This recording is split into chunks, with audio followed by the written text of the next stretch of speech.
I believe all of my identities have impacted my mental health experiences because, especially from an intersectional standpoint, they can't be separated from each other.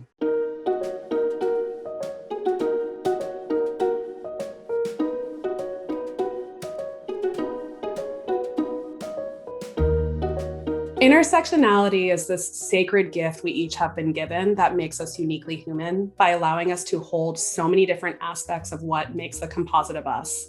And it's a variety of identities, whether that is related to your gender, your religion, your spiritual practices, where you grew up in the world, how you identify in terms of who you are, whether that's based off the color of your skin or who you're attracted to in the world.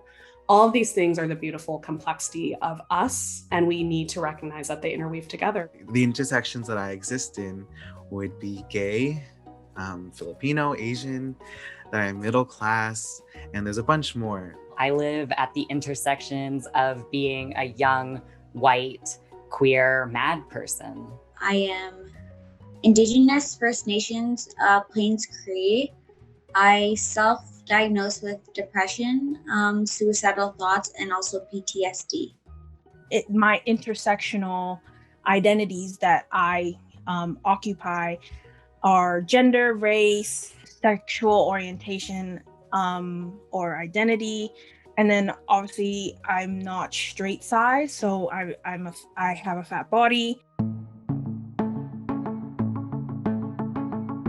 It's difficult to find therapists who are at the same intersection or at some of the same intersections of society as you. It's difficult to find someone who helps you figure out gender identity and expression, especially if you're terrified to explore it yourself.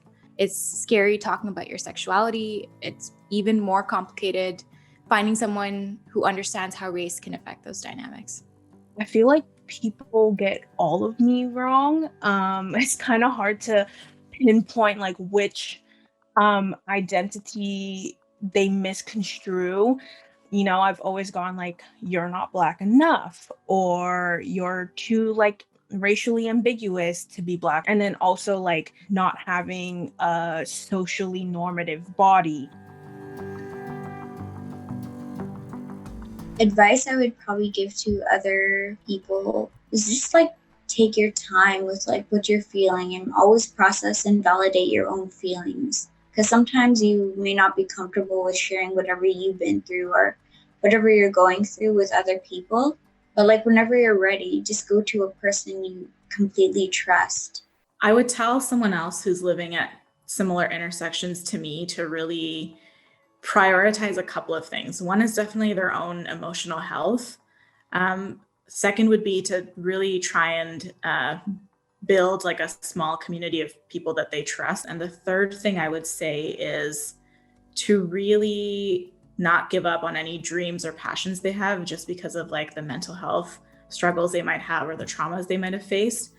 I think people deserve to have good experiences and a good life, and to remember that the normal now is not going to be your normal forever, and to just keep that in mind as hard as it is. The important thing is, right, there's nothing wrong with us. There's nothing wrong with our identities. It's the way the world is dealing with our identities that is the issue.